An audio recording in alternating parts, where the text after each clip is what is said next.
everyone, in today's video we are going to learn 3 fun and easy activities that you can do with your students to teach them sight words. Now, there has been a lot of professional discussion in the education world about the way we used to teach sight words and how we would do a lot of skill and drill and just teach rote memorization, and while that worked for some of our students, the efficacy of those strategies has come into question a lot over the years. So in today's video I'm going to share 3 sight word activities that align with all the research behind the science of reading. The 3 activities I'm going to share today are pretty simple to use, and as a teacher you should be able to watch this video, get a quick idea of how it works, and use it in your classroom right away. So before I dive into this video, let me remind you, my name is Susan Jones. I am a former K-2 literacy teacher and first grade teacher who now spends a lot of time here on YouTube sharing tips, ideas, activities, and freebies with teachers just like you.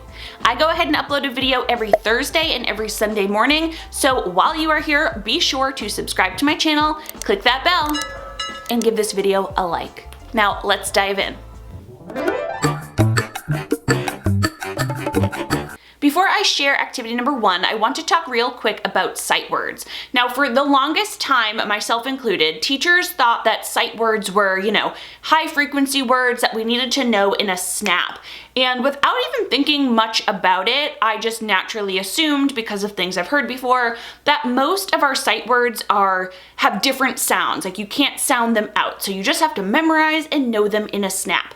But that's actually not true. First, it's way more difficult for students to learn whole word memorization instead of just learning the sound correspondences to each of the letters in the word. In fact, David Kilpatrick shares that when a student is memorizing a new sight word and it becomes a sight word because they don't have to sound it out anymore, what they've done is they haven't looked at the whole word as a whole, they've actually just memorized the sequence of letters that they see in that word.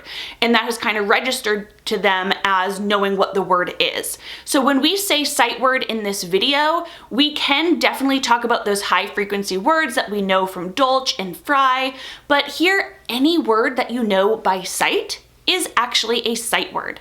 So we're going to put a little twist on those high frequency words, and we're going to teach students how to use phoneme mapping as your first activity. So when we're using phoneme mapping, what we're doing is we're really making a connection between the phonemes, the sounds, and the letters that students see when they look at the word.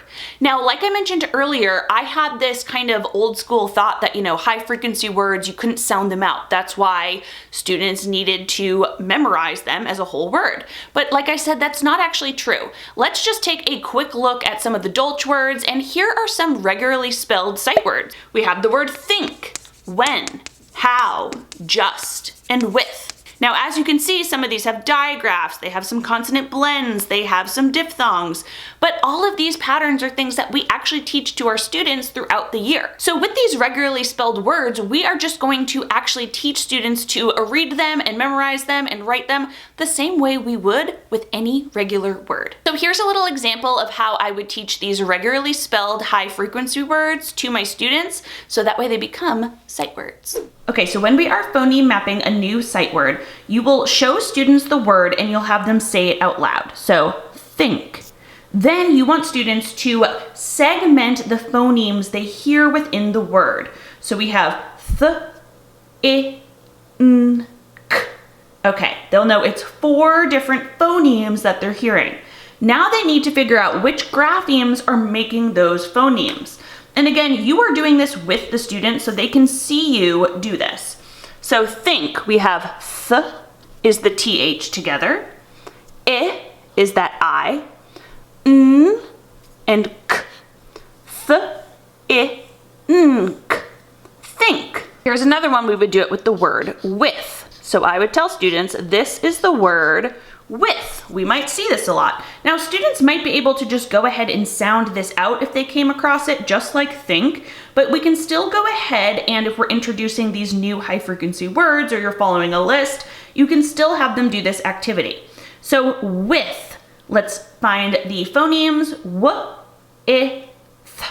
This has 3. Let's figure out what those are. W, I, th. 3 different phonemes. So we're kind of identifying the graphemes that make the phoneme. Once you've shown students their new sight words that they will be learning and you've kind of mapped them out a little bit, Then I would go ahead and extend this further by having them use some sound boxes. Now, when doing an activity like this one, I would go ahead and give them a sheet that has either 3 or 4, sometimes you might need 2 or 5, depending on the words, you'll know, and students will each have their own sound box sheet.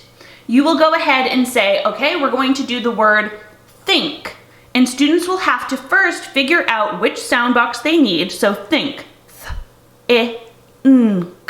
Okay, it has 4.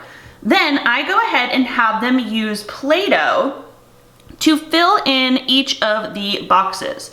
Th, I, n, k. And what they'll do here is this just adds a little multisensory approach to them actually thinking of the phonemes that they hear. And as they say it, they'll say th, push it down, I, n, k.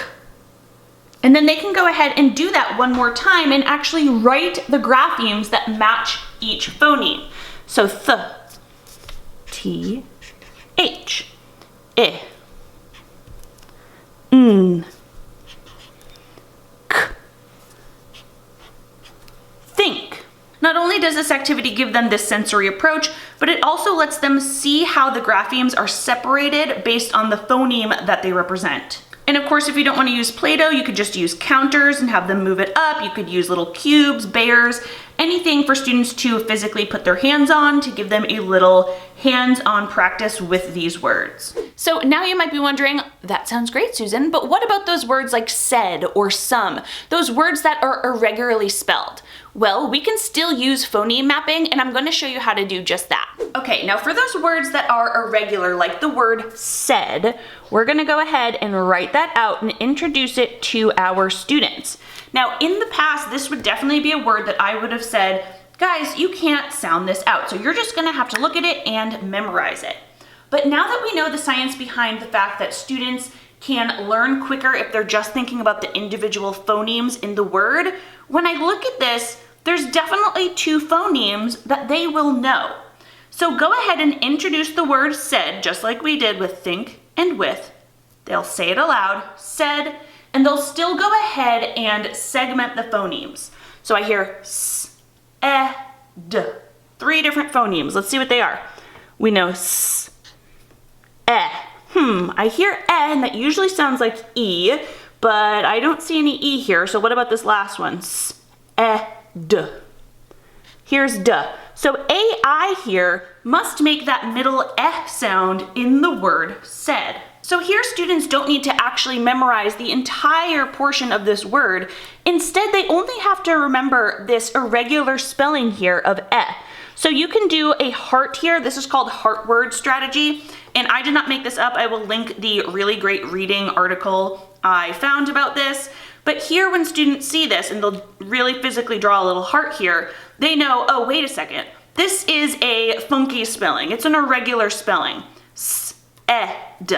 And they will just have to memorize when they see the S here and the D here and this AI in the middle, it actually makes that eh sound. So if you had a list of words, they would know, oh, okay, these ones that I'm doing, if they're actually watching themselves physically map out the different phonemes, they'll know, okay, these ones are all regular, I can go ahead and do that. This one, oh, here's a heart here. I know that that does not say it doesn't say a, it says something different. You still bring in the sound boxes with these irregular words too, and you do it the same exact way. Said, s-e-d. Okay, we need 3 Play-Doh balls. Let's go ahead and map that out. S-e-d. That first one I know is s. That's our heart word or our heart part. So we can put a little heart here and d. S-e-d. Said. All right, activity number 2 falls under an umbrella of activities, and that is to teach sight words using a multi-sensory approach. Research has shown for a long time that students learn best when they are using different multisensory approaches. They're able to use different parts of their brain, they're able to use the four modalities, and they just really get to understand and use their different senses to make sense of what they are learning. Some ways you could do this are by using an activity like skywriting. So after you have explained what the sight word is, you've done a little phoneme mapping, you can have students practice by taking their arm, putting it out, and writing the word in the sky. Let's say the word is the. They might say the. T-H-E. I think that E was backwards. Let me try it, make it your way. E. There we go. Another way you could do this is by using these little finger lights. They look like this. I loved these when I would do small group pull out for my literacy groups when I was a literacy teacher. And for sight words, what you could do is you could turn off the lights. So you could do this with your whole class. You could turn off the lights and then say the word out loud, have them say it, have them separate those phonemes, and then go ahead and write it on their desks using that little flashlight. Using shaving cream on a cookie sheet or on your desks is a popular one. It looks like that. And now just remember, as you're doing any of these multisensory activities, you want to make sure that you are still emphasizing that sound-letter connection. You still want students to be able to think about the phonemes they're hearing in each of these high-frequency words before they are just remembering each little letter. And lastly, something almost every primary teacher has in their classroom, you can use magnets. Now, as a quick little aside, when you're using those magnets, something I like to do in front of my classroom is after I've already taught the word, let's say the word is some, what I will do is I will have students kind of close their eyes, or maybe I will flip the whiteboard if I'm doing it, if I can hide it. And after they've kind of looked at that word, they've seen it, I might either switch a couple letters or just remove a letter and then ask them what is wrong. This activity lets students think, wait a second, I just saw that word. I know that word says some. It was S-O-M-E.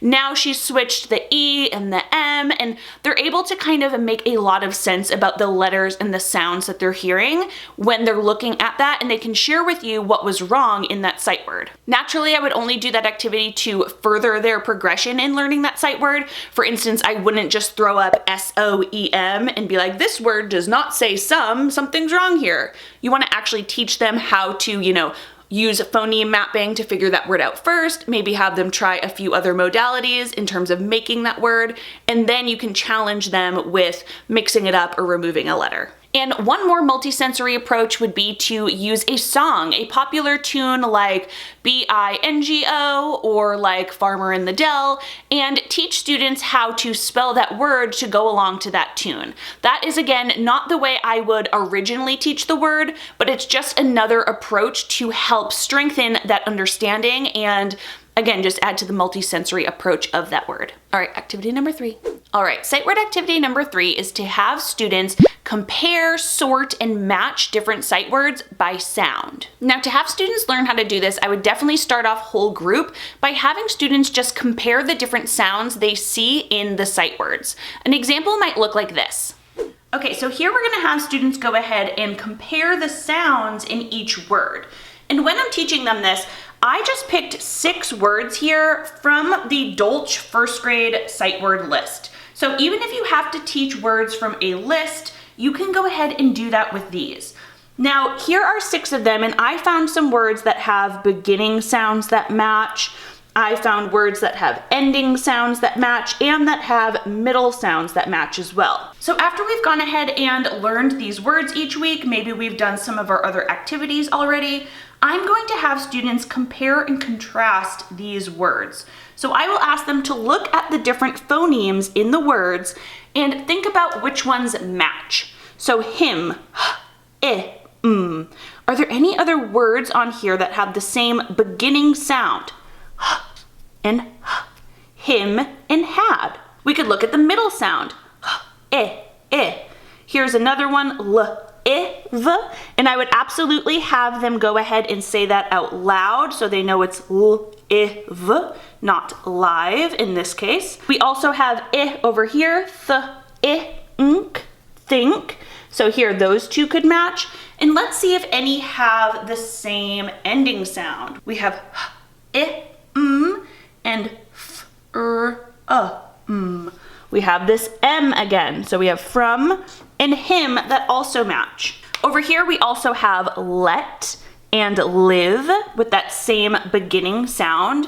Now, I just went ahead and modeled all of the matches for you. When doing this with the class, I would go ahead and model maybe 1 or 2, and then I would give them some think time to go ahead and segment those words and see if they can also identify any matches with either the beginning, the middle, or the end sound. Once students have run through something like that a few times, you could have them cut out their own sight words that they are reviewing that week or learning some new ones, and you can have them go ahead and sort the sight words by whatever sounds they hear. There's really no right or wrong to this as long as, the sounds actually match, but they can choose to look for the beginning sound, the final sound, the middle sound, however they want to go ahead and sort or match those words. You can also have students cut out different cards and play memory or concentration by sound. So instead of flipping it over and trying to find a match with and with, they might flip over with and they might flip over when, and they have the same beginning sound even though it's spelled differently, but that sound w is the same, and that could be a match. As I'm sure you noticed with all 3 of these activities, the main teaching point when teaching these different sight words is for students to hear the phonemes in the word first and then find the graphemes that match. Scientifically speaking, students are able to recognize and memorize that word much faster for it to become a sight word when they are able to quickly locate the grapheme and phoneme connection that they're seeing, and then they will automatically memorize that word instead of looking at the word as a whole. So with each of these activities, that is what we really are having students practice. And of course, the faster students gain more sight words, the faster they are able to read and become more fluent in their reading. So I hope you got to see a different take on sight words than maybe a way you are used to teaching them in the past. It's always important to keep our professional development growing and trying to learn new things that will best help the students in our classrooms. So if you did enjoy this video or picked up a new little tip, please go ahead and like this video by giving it a big thumbs up, and make sure you go ahead and leave a comment. Let me know if any of this is new to you, or if this is what you've always done in the past, or if there's any other questions you might have surrounding this topic. I'll see you all in the next one. Bye.